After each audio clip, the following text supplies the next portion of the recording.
Hello and welcome to the Faith and Firearms Project. My name is Michael Chan.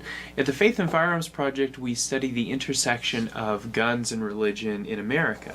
And to that end, today we have the opportunity to hear from a retired Presbyterian minister and missionary, James Atwood. James has been working on questions of gun violence for about 40 years. He is himself a gun owner and a hunter. But before we get into the details of James' life, which I'll let him fill you in on, I want to turn for a moment to some digital resources, and in particular I want to draw your attention to the book that he has written, titled America and its Guns, and that will be really the focus. The arguments he makes there will be the focus of our conversation today. So let's turn to the internet, and we'll look at some resources and some websites where you can find more information about James Atwood. The screen that you're looking at right now is, of course, Amazon.com, but on it you'll see the cover of Jim's book, America and Its Guns, A Theological Expose, published in June of 2012 by Wipf and Stock, a theological publishing house. And there's a bit of a summary right here. If you want to, you can preview just a little bit of the book, but not too much of it. You can see the table of contents, which is helpful, and then can go to a couple of those links if you just want to kind of peruse the book. Additionally, you can purchase the book through Kindle or as a used or new paperback, actually for pretty good prices. So. However, if you are unable to gain access to this book, I would point you in the direction of the web, where Jim has published a little bit of his work online. In this case, you're looking at an article titled 9mm Golden Calves, and I think if you were to read this article, you would at least begin to see some of the argument that Jim is trying to make in this article. And the journal in which this is published, the forum, is Sojourners: Faith and Action for Social Justice. If you're interested in that group, check out the About Us page. Jim's work, this particular article, in fact, is also featured on a website by Fuller Theological Seminary, and Fuller has put together this website titled Resources for Responding to Gun Violence. And this is these are the Fuller professors who have put this together. Quite a wide range of professors, in fact, everything from a professor of Near Eastern Studies and Biblical Studies as well, to professors of preaching and leadership, ethics and theology and culture. So these 6 professors represent quite a few disciplines within the world of theology. And what they do is this little website is broken up into 4 subsections. Why should Fuller be involved? And then this is exactly where James' article is featured. Here you see the same one again, 9mm Golden Calves in Sojourner. So why should Fuller be involved? What can we do? And here, this section actually begins with a co-signed letter from Richard Mao, who is the former president at Fuller, and then a number of other ways in which people can be involved in responding to gun violence. And then thirdly, data and resources on gun violence and risks. So this is kind of a data-driven section. And then finally, theological reflections. I think Jim's article probably also fits into this category as well. Well, let's turn now to the interview with James Atwood. I want to encourage everyone to respond to all the videos. My only request is this, and I'll do a separate video on this as well, but I would simply want to say, if you're going to respond, either in the comments of the video or in an email to me, I'd like to request a couple things. First of all, keep your comments civil and respectful. The only way this conversation about guns in America is going to move forward or make progress at all is if we can engage in civil discourse. So be respectful in your comments, be respectful in your emails. I think critique is welcome across this entire project. For anything that's published here, you should feel free to critique it. I only ask that again, that you be respectful, but then also that you show evidence for your views, that you're willing to document your opinions and why they are there. You don't have to, necessarily cite particular scripture verses or anything like that. Cite sources that are significant to your own faith, or that are significant to the argument that you're making. I think those kinds of things are important for keeping the discourse civil, and also grounded in sources that have some weight and some gravity. So thank you for watching this video, and I hope you enjoy the interview. If you think of other people whom you think I should interview, some names, send those to me. Other conferences, events, books that you think I should be looking at, make sure you contact me. faithandfirearms007@gmail.com. Thank you and enjoy the interview.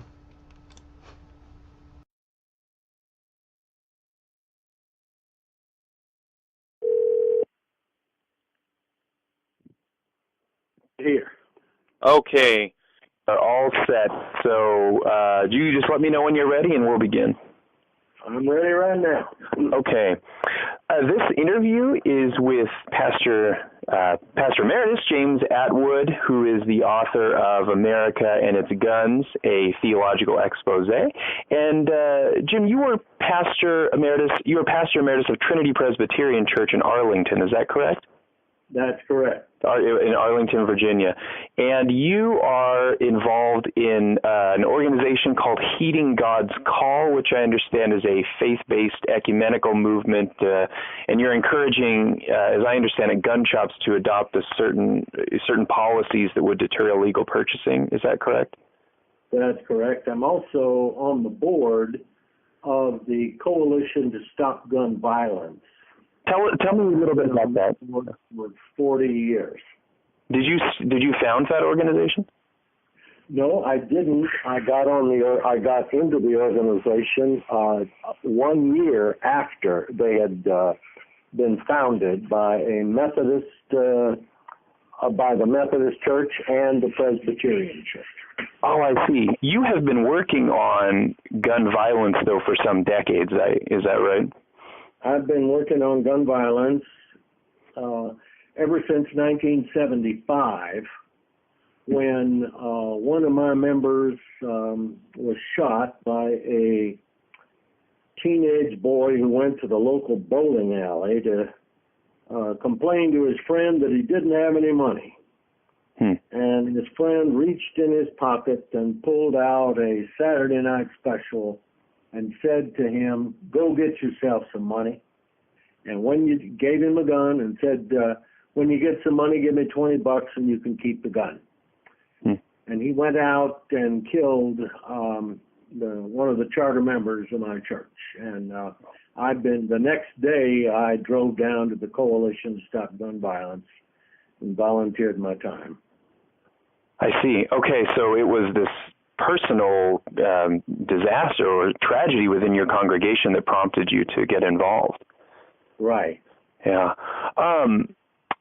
I gave a little bit of a bio of events or things that you've been involved in over the years. Would you just tell us a little bit about who you are from maybe a broader angle, how long you've been in ministry, maybe even a bit about your own history with guns? Okay. I am a Presbyterian minister, retired. I went to my first charge in Wallace, North Carolina. Is this PCUSA, Presbyterian Church USA? At that time, it was PCUS. And we became PCUSA in 1983 when our two churches, North and South, decided to be one again, since it was time after the Civil War to come together. Yeah. But I've been a pastor of the church in Wallace, North Carolina. After that, my wife and I spent 9 years in Japan as missionaries, and we returned to the States in 1974. Actually, it was in I'll go back here. And in 1958, I bought my first gun, which was a shotgun, from a Sears Roebuck mail order. And I like to hunt and have been hunting since that time. When we went to Japan, one of my good friends who lived there told me that they had good duck and pheasant hunting in Japan. Be sure and bring my shotgun. So I brought it, and as we arrived in Yokohama, the customs agent looked at my form that I filled out on arriving, and was troubled. He said, "You have a gun there?" I said, "Yes, I do." And he said, "Well, we don't allow unlicensed guns in the country, so your gun will have to be taken by the Yokohama police." And then they will tell you, they will send it on down to Kobe, where you're going to be living for 2 years. And they'll tell you how you can get your gun back. So the police took the gun out of my shipment, and then I guess it was a month or so, I got a call from the Kobe police asking if they could come to the house, and I said certainly, and they came and asked me to identify the gun and to open and close it. They wanted to be sure I knew how to operate it. And then they said, now to get your gun back, you have to do 3 things. You have to get a statement from a doctor that you are mentally and physically able to handle this gun. And then you have to take a hunting safety course and pass it. And then you have to buy 2 licenses. And so after you've done all that, you bring those documents to the Kobe Police Department, and we'll give you your gun back. So I did that. Took me a little while, naturally, to do all that. And I was a little ticked off that I had to jump through all those bureaucratic hoops. But then I began to notice there weren't any articles in the English language paper about people who had been killed by guns. And actually, they just didn't have them.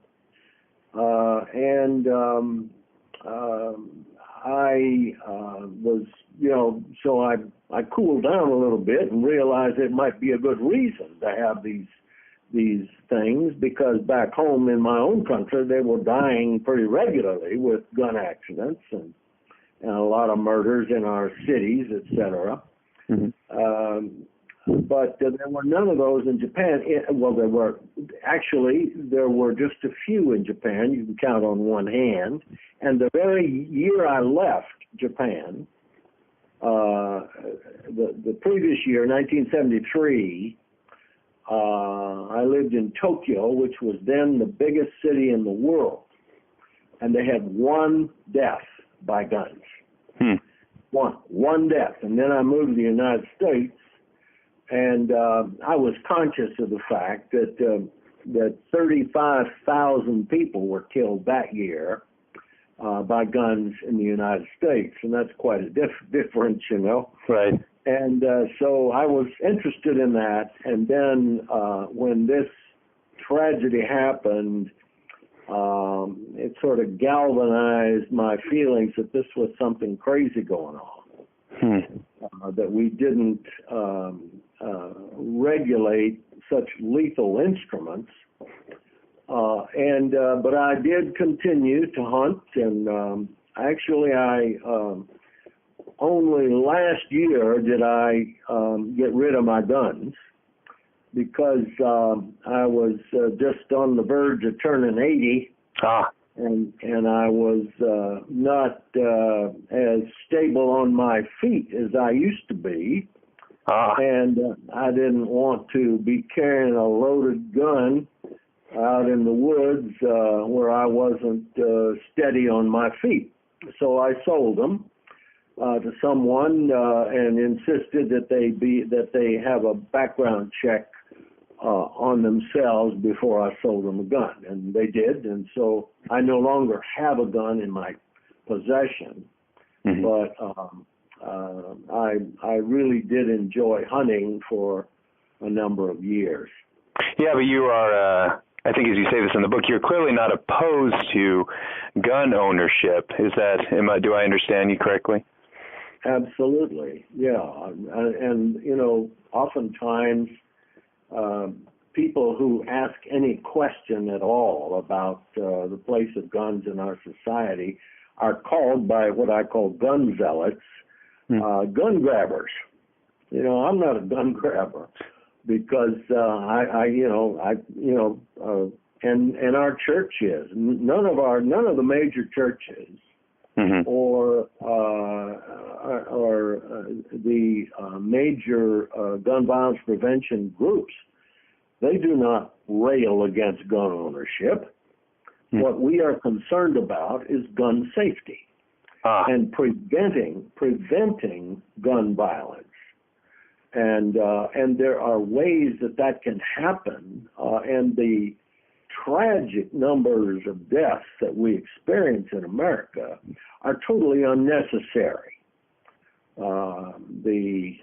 Some people will claim a constitutional right to have guns, and you know, I as a hunter, I supported that and do support it. But I think I also have a constitutional right to live in safety, free of gun violence, and I have a constitutional right to enjoy domestic tranquility, which is in the first paragraph of the Constitution of the United States. So it's a constitutional issue for me as well. Yeah. And you, so we're talking right now we're talking about our national documents, so we're kind of moving into the realm of politics. But what's interesting about your book is that you actually, as I read it, you seem frustrated and are not convinced that the political process for people of faith is the best way to approach this issue. You seem to provide an alternative direction for dealing with gun violence. Maybe you can talk a bit about that. Well, I've spent many hours trying to advocate for a sensible position for guns with my legislators, and I'm not totally dismissing that. And I go down every year to Richmond to deal with my state legislators on Martin Luther King anniversary day. And I write an awful lot of letters to my senators and congressmen. But while we're a country of laws, and we need to have gun laws are terribly important. The reason why I think that we are having so much trouble is that the faith community has just clammed up and letting the gun empire and the NRA have all the best lines, and the faith community has been very timid in addressing this tremendous national health issue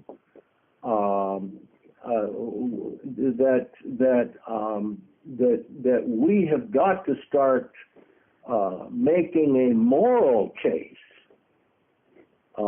for the issue. I mean, I see gun violence not as a political issue. Mm-hmm. I see it as the greatest moral, ethical, spiritual problem in America. Wow. And yes, there are political implications to these gun laws and political implications to what the faith community says or should be saying, but we that the issue itself is not political. It's more moral, ethical, and spiritual to me than anything else. You use the language of idolatry in your book. Yeah. I see the issue as no more political than arson is a political problem, or drunk driving is a political problem. Mm-hmm. It is first a moral, ethical, spiritual issue. And when the faith community can convince our politicians of this, then the gun violence will abate.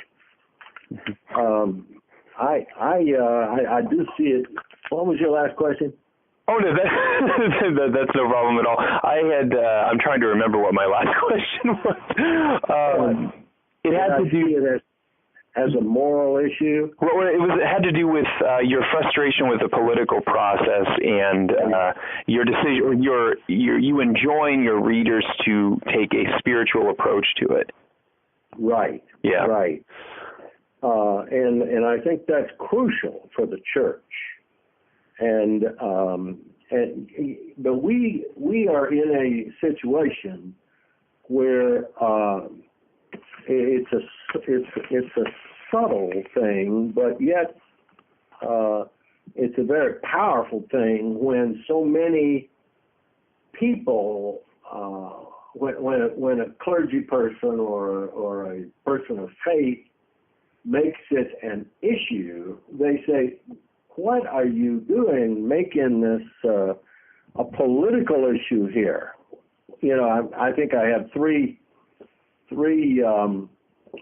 instances in the book where I show how the gun zealots have said, you know, that you should not raise this political issue in the church because we're a spiritual community. Oh, I see. And you know, I think that's a total abdication of our responsibility to buy into that argument. Hey, let me ask one question. You make a distinction between kind of the gun zealots, you've called them here, but I think you also refer to the gun empire. So you make a distinction between gun zealots or gun empire and then gun owners. And I see this happening in a few places in the book, but then at the very end of the book, you also address, I think what you say, most members of the NRA. Talk to me about this distinction. What's the difference between a gun zealot or the gun empire and then just kind of regular gun owners? Why are you drawing those lines? I think that I couldn't have hunted for 50 years without loving to hunt. Mm-hmm. To go out when it's cold or rainy or snowy or whatever, wind blowing, cold. I couldn't have gone out into the woods unless I really liked that, unless I loved to do that. And I did that for quite some time. But I did that as a gun owner. I did not do that as a gun zealot. And I make the distinction between a person who is a gun zealot, in my mind, is one whose gun has become an absolute, which means that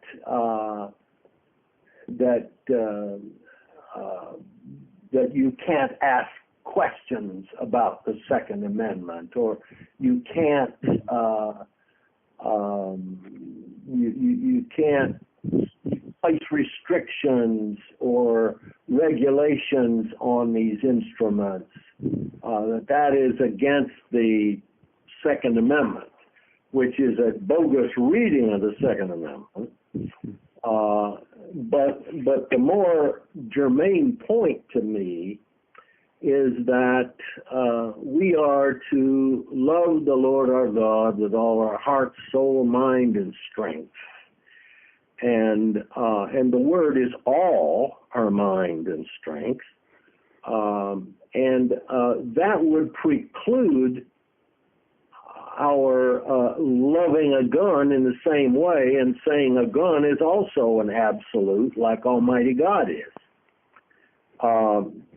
I think this is where we run into problems, and gun owners are, I think, some gun owners are guilty of idolatry by placing their firearms on the same level as they do God himself. And this is what you mean by making it into an absolute, a competing absolute. Yeah. It's a competing absolute. If we love the Lord with all our heart, all our soul, all our mind, all our strength, we're going to adopt God's way of dealing with things. Yeah. If we have another thing or person which also has absolute claim on us, that's idolatry. I see. That's my distinction on that. And when I talk about the gun empire, this is a huge conglomerate, you know? I mean, not only are the gun manufacturers involved in this, we are dealing with a well-funded, really an empire. It's a system. It's just a total a total way of looking at life. The gun empire is made up not only of your manufacturers and your distributors and your dealers. It's made up also of hunt clubs. Oh. Made up of industries of clothing and shoes and accessories that run from all kinds of gadgets to silencers to enlarged magazines to lights on the end of a assault rifle to the shooting contests that they have, and it's a way that people join in and into something that they think is bigger than themselves. Mm-hmm. And they can, it's sort of like a fellowship group because the NRA has you can always find friends at the shooting range, or you can take shooting vacations, and you can go here and there on cruises. The people that are in gun violence prevention don't go on any cruises together.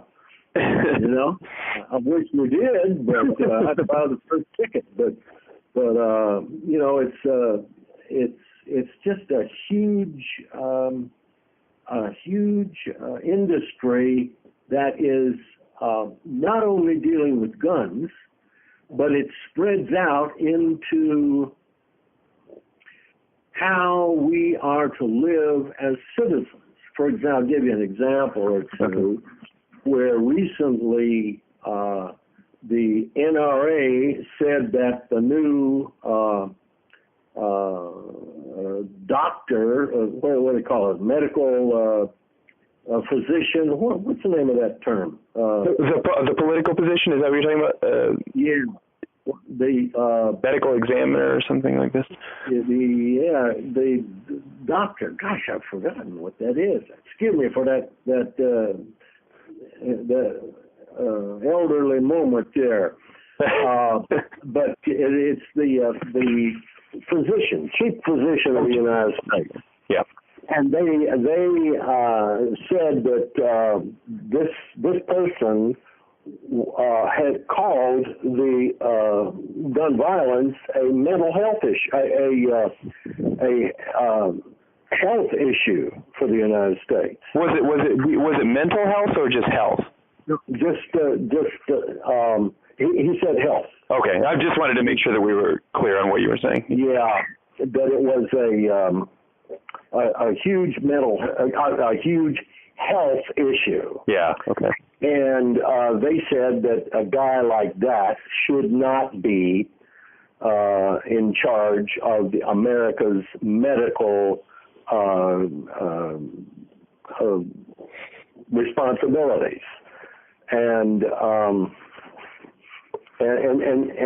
you know, and when the doctors in Florida started saying that physicians should ask their patients who have some mental health issues, they should ask, the doctors should be asking if they have a gun in the house, because that's a sure place where a depressed person would go.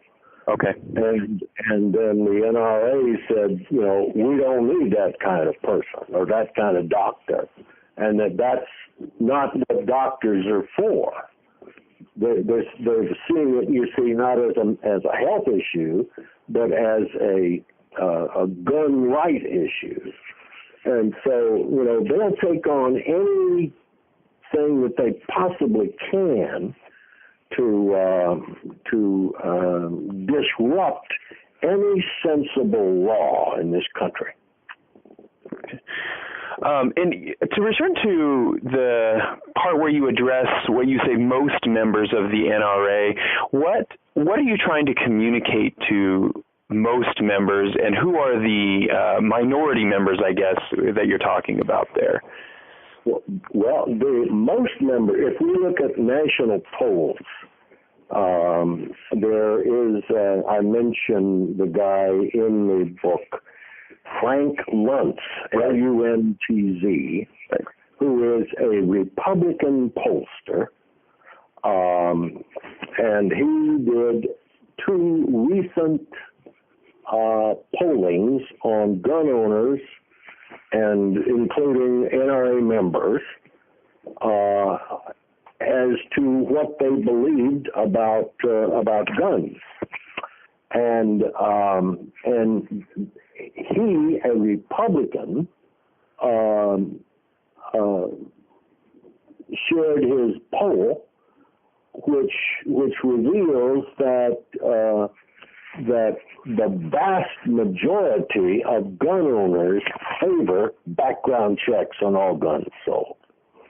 They favor reporting to the police if one's gun is stolen.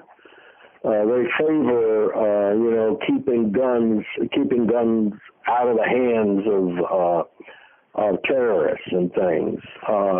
So, I mean, all of these things that we are espousing, the majority of gun owners support us in the movement to prevent gun violence. They support us, but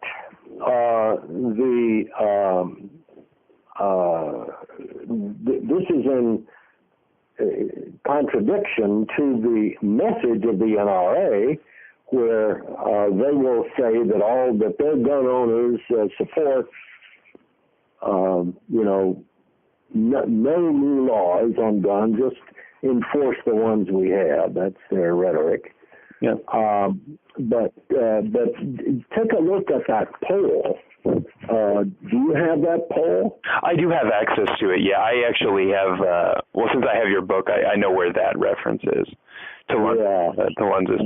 That's a significant poll, and for the life of me, I do not understand how people can keep on supporting that organization, which is so full of just absurd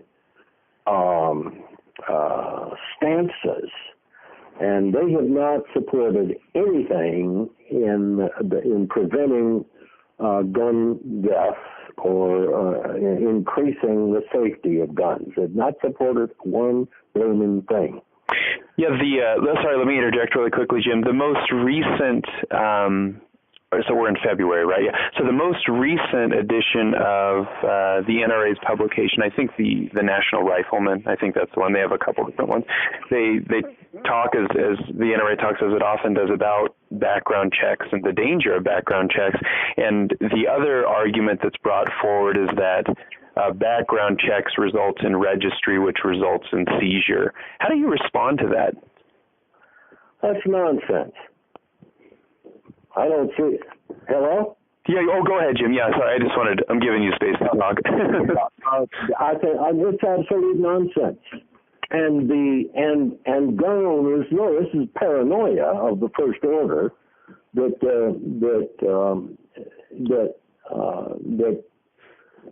big government is going to take over, come and confiscate their guns, and knock down their guns, and forbid them having guns, et cetera, et cetera, et cetera. It's absolute nonsense.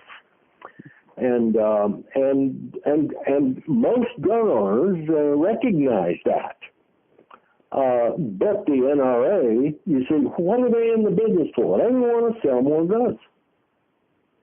And they scare the hell out of anybody who says, there's going to be a big government takeover, and the gun zealots buy into that stuff, and they go to the gun dealer and buy another gun.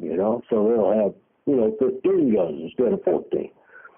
It's insane. So, Jim, what do you think that people who are maybe the gun zealots, what do you think they misunderstand about what you're trying to say? Like, you do a lot of activism, right? So I imagine that you've had contact with these quote unquote gun zealots and have been involved in, I think, protests and a whole number of different social events to get your message out. What do you think people fundamentally misunderstand about what you're trying to do? Well, I think for the first thing, that these guns have become for them idols. They misunderstand that they don't see that they have become idols. Oh, of course not. No, they are. I mean, let's look at what some of the leaders of the NRA have said. That you'd get a far better understanding of the NRA if you would approach us as you would one of the great religions of the world. Yeah, you cite this. You cite this quotation in the book, I think, early on. I do, and also Charlton Heston's crazy statement about, how this is the greatest thing that ever happened to people. That they have this common use of this wonderful instrument, this wonderful gun. So I think that's part of it, is the idolatry of the gun itself. And then following that, they truly believe that there is a conspiracy of big government to take away their gun. And that leads into the insurrectionist stance that the majority of these gun zealots buy into, that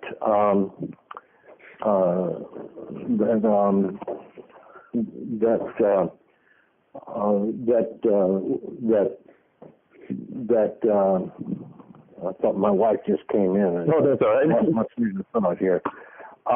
They buy into this insurrectionist idea that we need guns to protect ourselves. I don't know if you recall in the book a fairly long passage of insurrection, right? Where two very prominent leaders in the hunting movement made a statement that real hunters shouldn't use assault weapons for their hunting. And they kicked them out of the NRA, kicked them off radio show, kicked them off took away all of their livelihood, really, because of a statement they made about that gun.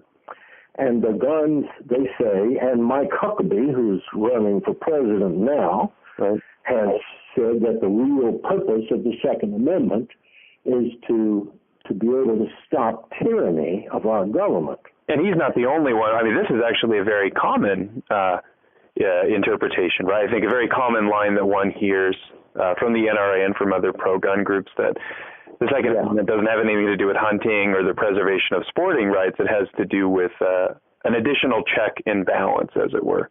Yeah, and that they would somehow, with their rifles and with their guns, could hold off the U.S. Marines or the 101st Airborne, you know. And so you think do you think that's a misreading of the Second Amendment? Is that what you're saying? Of course it is. Yes, it's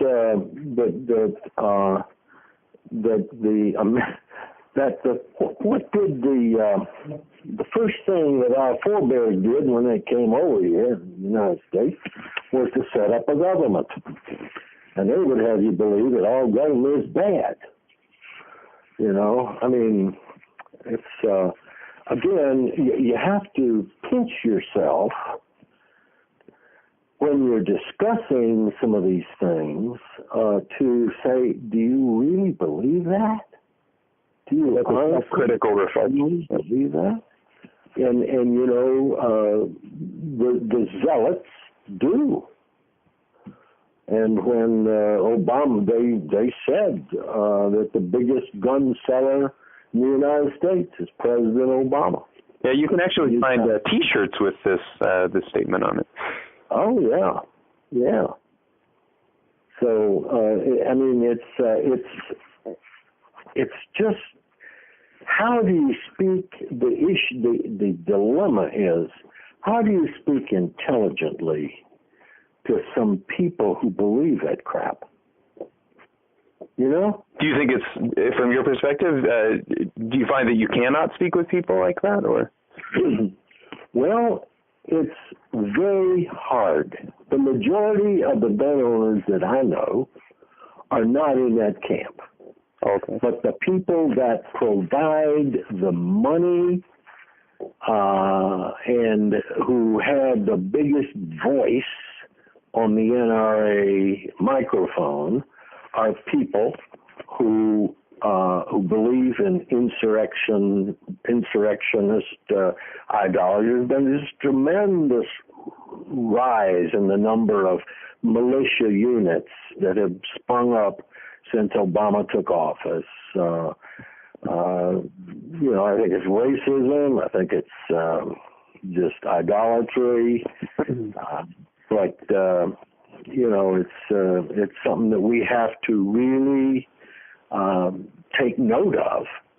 Who is this guy? I forget his name, out there in the West, Nevada, who's dared the government to drive his cattle off of our federal lands, you know. I think it was a BLM dispute. Yeah, yeah. So the people are very serious about this, but certainly the academic world would not support what they're saying. their interpretation of the government as a threat to Yes. to democracy. Right. Wow. Jim, I have really appreciated this conversation. Thank you, for your willingness to talk. Maybe let me just ask one more kind of broad question. I'd just like to hear your reflections on it. We've mostly been talking about some of your work related to reducing gun violence. You've talked a bit about your own history with guns and how you were a hunter, I guess, until last year or very recently. What do guns represent to you? How would you respond to that question? What do guns represent? Well, to me, I guess I would call a gun a tool. Mm-hmm. And I'm not talking about a gun which is made to kill people. I'm talking about a sporting weapon, which is a tool, although it can kill people. I saw my hunting rifles and my shotguns as tools, which gave me recreational pleasure. But I also see guns as the most dangerous, the most lethal instrument we have in the country, because they are made to kill people. There's no denying that that's what all handguns and revolvers are for. There's no doubt that that's what an assault weapon is for. And, some of the accessories that go on to that, like your large magazines or a silencer. My goodness, they sell silencers for assault weapons. I mean, what good citizen needs one of those? What good citizen needs a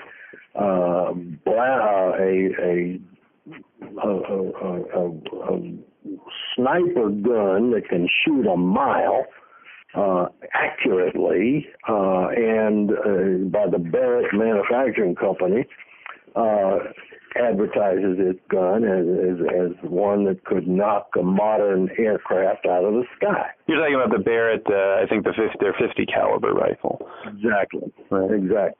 Yeah. What do you think? I'm sorry, I have a follow-up question. What do you think about guns as self-defense tools? You refer to them as tools, and in all cases, I think you said yes. These are, they're instruments that can take life, and in many cases they are. Well, maybe in all cases they're designed to take life, whether it's animal life or human life. So, what about guns in self-defense usage? Well, I think if people, on the one hand, I think if people want to buy a gun for self-defense, I think it is their right to do so according to our laws. Mm-hmm. And I am not opposed to people buying a gun for self-defense. However, I would contend that the gun which they buy for self-defense is far more likely to be used in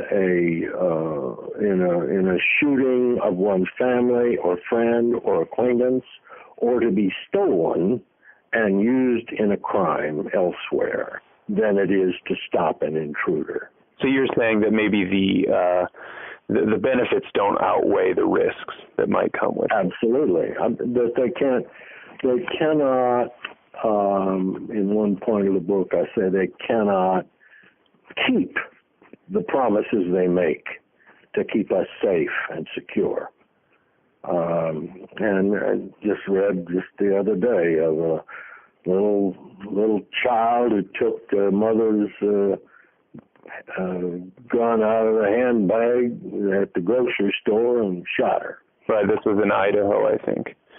Well, yeah. And so, I don't think they're I don't think they're effective in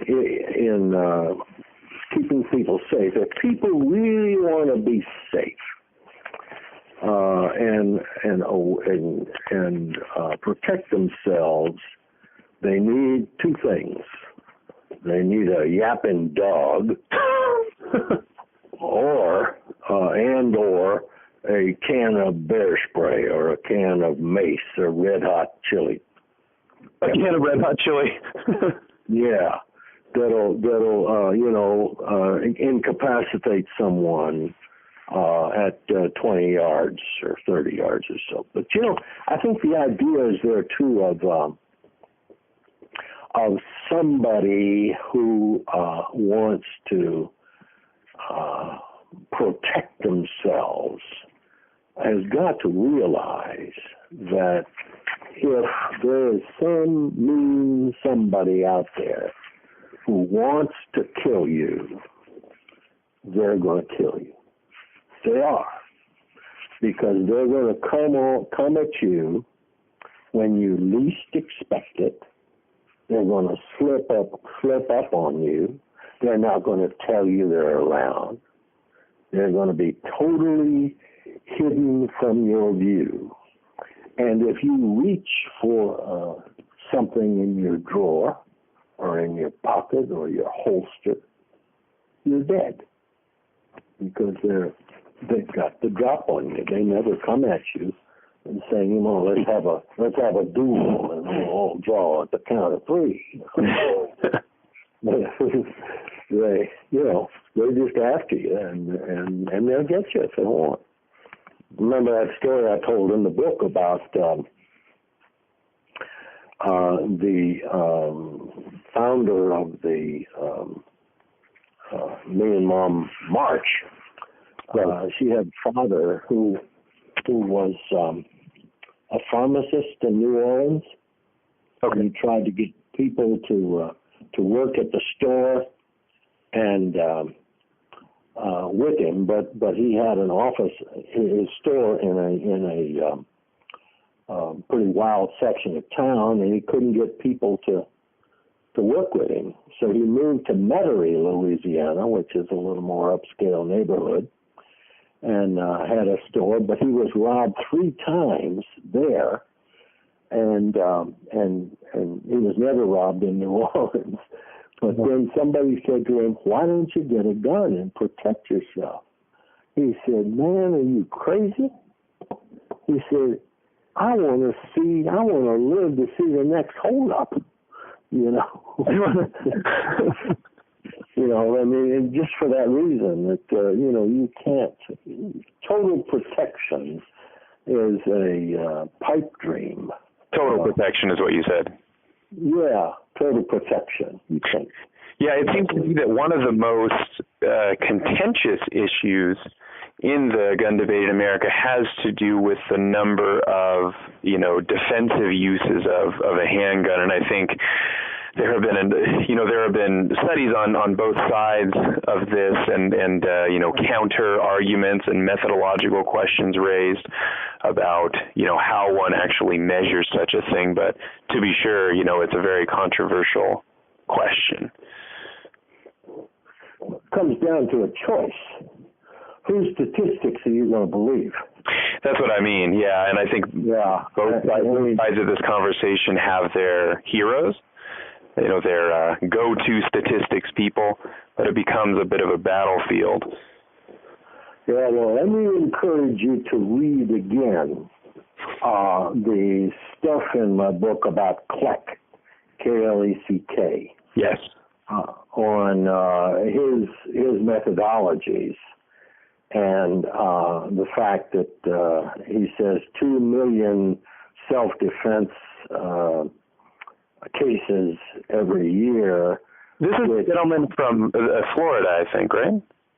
Yeah, he's a professor of criminal justice at Florida State University. That's right. I was actually just reading a couple of his articles. Yeah. And, of course, I would much rather seeing the fallacies in his methodology. They're not scientific. and they're based on assumptions of what other people have said, and incapable of proof. And Dr. Hemingway, who writes a lot for the New England Journal of Medicine. He's at Harvard. I think he's a researcher at Harvard. Yeah.